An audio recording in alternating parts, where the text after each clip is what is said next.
I was born and raised in Covington, Kentucky. Grew up downtown on Russell Street. Lived there until I was in high school and my family moved to Fort Mitchell. Lived there until I went away to college, but for the 4 years that I spent in New Orleans, Louisiana, going to Tulane University, I've been a resident of Kenton County my entire life. I'm married now to my wife, Delana. We have one daughter, live in Fort Mitchell, Kentucky. Growing up in Covington, downtown seemed like a much bigger place than it does today. It was, all of downtown Covington was our playground. We would ride bikes all over the city. We'd play wiffle ball and baseball at John G. Carlisle School from sunup to sundown. And really, my number one goal is to make sure that every family has that same opportunity now. I know that there are places in Covington that aren't nearly as safe as they used to be, but we're changing that. And eventually, whether it's Covington, whether it's Erlanger, Independence, I want it to be a place where families can be raised without having to worry about what's going to happen to your children if you let them out of your sight.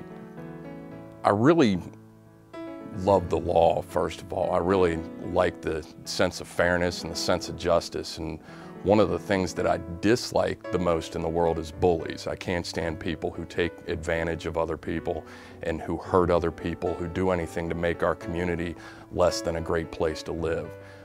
I really liked the fact that my dad and my grandfather both made careers of righting wrongs and obtaining justice for people that had been wronged. And I didn't run for office because I wanted to get into politics. I got into politics because I wanted to be the prosecutor. I got a letter in the mail from a foster mom who had taken custody of a young girl who was abused and sexually abused by two different men, and it was a case that I prosecuted as an assistant, and each one of them wound up getting over 40 years in prison.